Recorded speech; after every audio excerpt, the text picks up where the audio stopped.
So what is fandom is a question that we're going to be asking in our upcoming second episode of the newly developed Fandom 3 podcast with me, Johnny B Crazy Mackenzie Burns.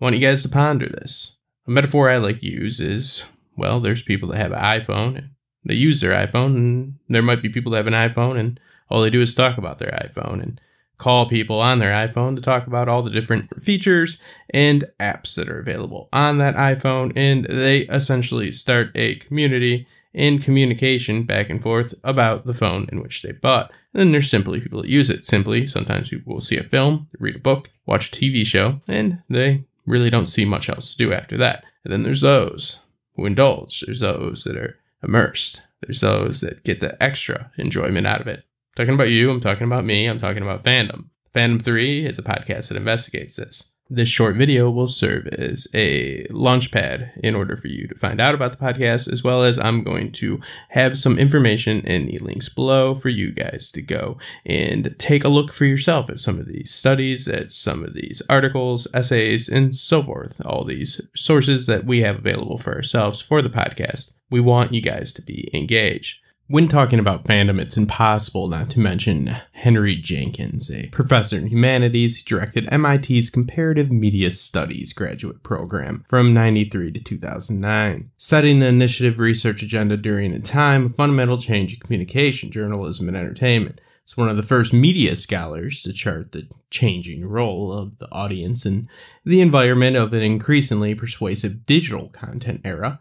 Jenkins has been at the forefront of understanding the effects of participatory media on society, politics, and culture. His research gives insights into the success of social networking, computer games, online fan communities, and other advocacy organizations and emerging news media outlets. What does this all mean? Participatory media, comparative media studies. Well, this means fandom. This means how we connect. This means how the medium, the digital medium, has had a huge impact and has transformed the way in which we connect with people. As human beings, as a society, we've always looked to find community. Everything from political, religious, or just common interests. But there's one thing that always separated this, that being geography. The people that you were looking to relate to were within your general proximity. This is no longer the case with the way in which we stream favorite television series like Game of Thrones or Westworld on the same device, that we live tweet it, that we go and write a blog on, that we post a YouTube video on, is transformative, and not only in the way in which we interact with the media, but the way in which we interact with the world.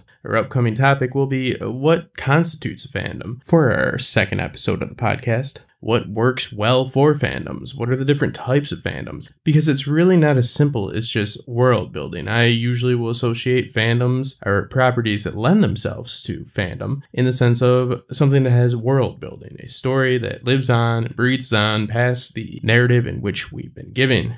George R. R. Martin's work, Tolkien's work, sticks out. Tolkien and George both have created their own worlds. Star Trek, Star Wars, all are stories that live within their own universes. Comic books, manga, graphic novels, all things that have alternate universes, alternate storylines. They exist within a world that is living and breathing, but there's different types of fandoms. There's different tiers of fandoms. Not for better or worse, I will link you a flowchart of the hierarchy in fandom, in which media experts and, of course, the people that study consumer culture have tried to peg down who has the most influence. And arguably, yeah, some people have more influence than others, but what I look to be fandom and what I look to be something that lends itself to fandom, yes, sticks more to something that has a story that lives on, because I'm more story oriented. But there are people that do fan art, there are people that do fan fiction. Well, just in fact, a theory by any of your favorite YouTubers, including myself, if I rank up there with them, are creating fan fiction. You have people that make fan fiction, fan art, cosplay. They use this to transcend the culture in which they live in, connect with those across the world. They even adhere them to their own political views. I want everybody to think about what fandom means to them, what they think fandom is, and what they consider to be properties that lend themselves to fandoms, and what they enjoy, both the negative and the positive. We've always wanted to find people that share interests with us. Now, we only have to use a hashtag to find it.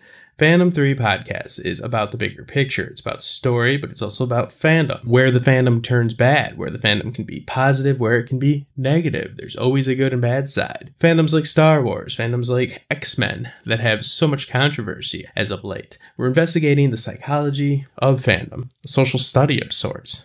Some English teachers have cited fandom as a savior of some of their creative writing in just basic English 101, having kids have no interest in anything that they have to teach other than when they bring in content such as graphic novels. And they have the students that are immersed in the story. They see character, they see arc, they see story, they see plot, narrative. They understand the difference between these. It's a learning tool, but it's also divisive. It's also controversial.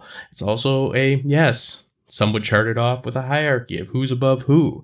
And I want to know what you guys think about that. That's the point. I want you guys to subscribe to the Fandom 3. It's on almost every podcast platform known to mankind, and it's getting on more and more every single day. We will not have this on our YouTube channels. We're strictly going audio with this, and I want you guys to enjoy it with us. We'll be recording live at the Con of Thrones, a great example of fandom. We have actors that'll be there with us that were in the show, and most of the panels, myself included, will be sitting right there when the actors are present and people that are a part of creating the show discussing the show. And very honored to be involved. But let's face it, fandom is so powerful these days that people that work with George R.R. Martin have 200 views on their live streams. When you have YouTubers that have never even met George or not even very familiar with how story structure works, having 4,000 to 5,000 people watching their live streams, people that work with George R.R. Martin are having about 200 people on their live streams after the show. It kind of shows you, there is a hierarchy to a point, but it's where we set it.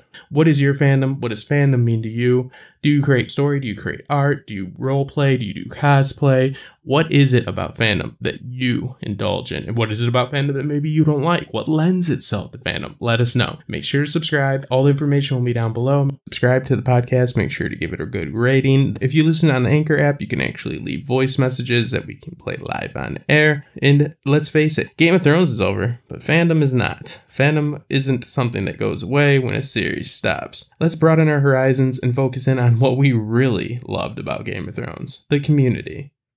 That is what doesn't die. Even bad writing and rushed storytelling and maybe even the possibility of books not being released can't kill the community, can't kill the fandom. My name's Justin Thomas. Subscribe to TopShelf Fandom and make sure to check out the new podcast. And also, if you're feeling charitable and you're looking to help out somebody that's going to Con of Thrones and is in a tight spot as far as lodging, please check out the PayPal pool that is in the information below. Anything helps. It is less than 12 days away now. A few dollars from you that would be hopefully barely noticeable will make a huge difference for me. Thank you guys, and I'll talk to you soon.